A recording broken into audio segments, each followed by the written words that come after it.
상대방을 이상화하고 좋게 하기 위해서는 해야 될 일이 자기 자신을 좋게 하는 것이 제일 좋은 일이다 그랬어요.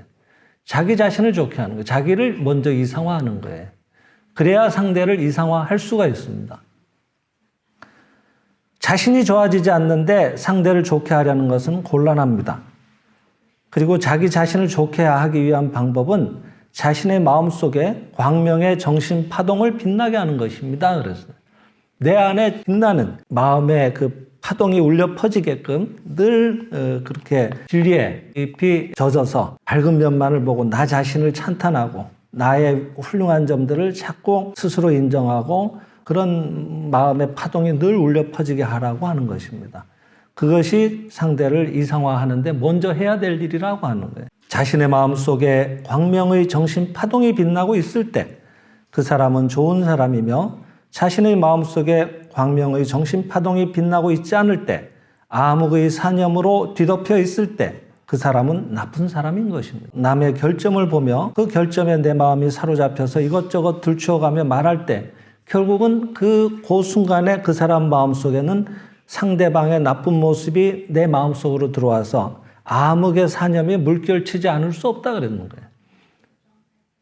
상대가 나쁜데 먼저 내 마음속에 어둠이 물결치고 있는 거예요. 그 암흑의 사념을 가지고 저렇게 고약할 수가 있는가? 내가 이렇게 부탁을 하는데도 끝끝내 안 들어주고 자기 고집대로 하네 하고 내 마음에 그런 고약한 모습을 붙들고 상대에 대해서 내가 정말 이 말은 안 하려고 했는데 도저히 안 되겠다 그러면서 얘기를 끊었는데 벌써 그것이 자기 마음에 거친 파동이 일고 있거든요. 공격적인 거예요.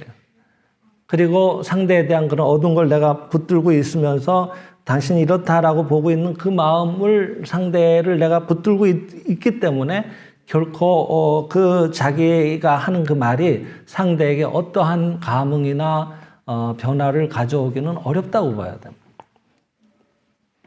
대표적인 여기도 얘기하시지만 남편을 좋게 할 생각으로 잔소리를 늘어놓는 아내가 남편을 점점 나쁘게 만드는 것은 아내 마음속에 암흑의 사념이 물결치고 있기 때문입니다.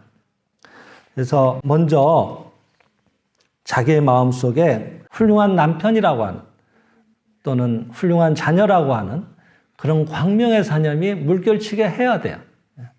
그것을 상상을 하든 책을 보고 조금이라도 또 마음을 가라앉혀서 맞아 하고 그 시간만큼은 내 마음속에 훌륭한 남편으로 훌륭한 상대방으로 깊이 인식을 하면서 기뻐하는 그런 즐거운 그런 시간을 먼저 갖는 게 우선이라고 하는 겁니다. 여러분, 이런 개인 저서를 500권을 남기시고 본인 자신이 30대에 이미 건강보험을 퇴짜를 맞으실 만큼으로 건강이 나빴고 그랬던 분이 이런 진리를 접하고 90이 넘도록 세계 순회 강연을 하시고 수백만 명에게 이런 진리를 전파하신 이런 훌륭한 선생이 없는 말을 지어내실 이유는 없습니다. 전부 지도하셨던 실제 사례들입니다. 저희들 예전 단체에 있을 때도 똑같은 일들이 얼마든지 있었습니다. 마산에서 오셨던 어떤 부인은 남편이 의처증이 너무너무 심해서 정말 자살을 생각하고 싶을 만큼으로 괴로웠던 분인데 이분이 한 권의 월간지 광명을 보시고 여기에 내가 살 길이 있겠구나 하고 정말 시장 간다고 거짓말을 하고 목숨 걸고 마산에서 대구까지 고속버스를 타고 오셨어요. 그래서 송암 선생님을 만나 뵙고 이제 지도를 받았습니다. 그랬더니 송암 선생님도 똑같이 그런 남편은 없으니까 당신이 잘못 본 것이니까 좋은 남편이라고 믿고 감사하세요. 그리고 그 남편이 그와 같은 모습으로 나타나올 때는 반드시 이유가 있는 것입니다. 친정 아버지한테 이 부인이 원망이 많았어요. 어머니를 힘들게 한다고. 저도 좀 오래돼서 정확한 기억은 다 안 납니다만은 그런 일들이 분명히 있었거든요. 그래서 고약한 아버지다, 어머니를 힘들게 하는거나 힘든 아버지다 이렇게 생각을 했단 말이죠. 오랜 세월 결혼하기 전까지. 근데 늘 말씀드리지만은 늘 생각하는 것은 잠재기 속에 자꾸 새겨져서 그것이 내 것으로 되어온다 그랬거든요. 생각은 드러나온단 말이죠. 그러니까 때가 돼서 결혼을 해서 나한테는 아버지였지만 한 가장의 그런 좋지 않은 가장의 모습을 새겨놨던 그 가장의 모습이 남편으로 실현되어 온 거예요. 남편은 그 역할을 해주시는 거예요. 그런 아버지에 대해서 좋지 않은 생각을 가져서는 안 된다고 도와주시는 관세음보살이었다고 알고 그 아버지한테도 참여하고 감사하고 지금의 남편한테도 감사하고 돌아갔어요. 반드시 좋아집니다 하고 안내를 드렸습니다.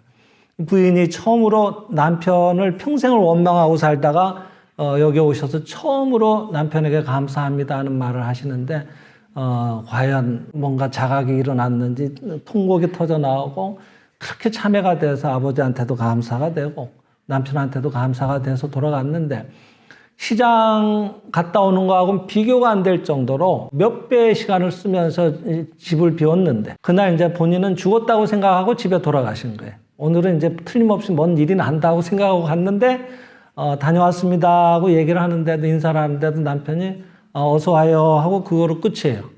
아무 말씀이 없는 거예요. 기적이 일어난 거예요. 본인 기준으로. 있을 수 없는 일이 일어난 거예요. 자, 이렇게 되면 어느 게 진실이냐 하는 겁니다. 어서 와요 하고 다정하게 맞아주는 게 남편의 실상이었던 거예요. 그 실상이 드러나오지 않았던 것은 나를 괴롭히는 남편이다, 고약한 남편이다 이렇게 생각했던 자기 믿음이 거기에 드리워져 있었던 거예요. 그리고 그것은 또 아버지를 통해서 미리 그런 힘든 가장의 모습을 자기도 모르게 새겨놓은 것들이 원인이 됐던 거죠. 그 남편을 통해서 이 모든 것을 알게 된 거예요. 그러니까 진실로 감사가 되고 실상에 남편을 예배하게 되자 그런 모습이 드러나왔다고 하는 겁니다. 그러니까 여러분 한탄해야 될 것은 그런 상대도 아니고 그렇게 보고 있는 자기도 아니다라고 하는 거예요. 자기 마음에 떠올라온 그런 가짜의 생각에 대해서 한탄을 하라고 하는 겁니다. 우리는 그 가짜의 생각에 늘 휘둘리는 거예요. 너무 오랜 세월 그런 쪽에 익숙하게 살아오다 보니까 우리는 이번 생만이 생이라고 생각하지만 그렇지 않거든요. 예전에 어떤 한 노인이 자전거를 타고 가시는데 옆에서 오는 차를 못 보신 거예요. 부딪혀서 날아갔어요. 근데 날아가면서 이분이 감사합니다 하고 날아간 거예요. 그래가지고 한 바퀴 돌아가지고 털썩하고 그 길 옆에 그 풀에 앉으셨는데 보통은 뭐가 부러지고 이래야 되는데 양반다리를 하고 떡 하고 앉아 계신 거예요. 하나도 안 다친 거예요. 그 60, 70대의 노인이 무슨 스턴트맨도 아니고 어떻게 그런 일이 가능하냐면 감사하는 마음 속에서는 일체 어두운 것과는 파장이 맞질 않기 때문에 지난날의 어떤 어두운 내 마음에 충돌하는 마음이 있어서 사고를 맞이하게는 되더라도 다치거나 하는 일은 피하게 되는 거예요. 내 마음에 그런 일이 없으니까. 그러니까 그렇게 놀라운 겁니다. 그래서 끝으로 여기에 종교적 생활이냐 뭐냐, 종교적 생활이라고 하는 것은 여긴 특정 종파는 아닙니다만은 사실은 어떻게 보면 이게 진짜의 종교의 생활이죠. 근본적인 가르침, 인간의 사는 도리, 생명의 원리 이런 것들을 우리는 공부하고 있으니까 그죠? 그래서 결론으로 이런 얘기를 드리면서 마칠까 합니다. 117쪽에 있습니다. 종교적 생활이란 서로의 외면의 겉으로 드러난 모습의 그런 가상 속에 가짜의 모습 속에 완전 원만한 실상이 있음을 직관적으로 투견하고 직관적이라고 하는 것은 뭔가 우리가 논리적으로 이렇게 더듬어서 아는 게 아니라 그냥 확 아는 걸 말하는 거예요. 그리고 투견한다고 하는 것은 꿰뚫어 보는 거라 그랬거든요.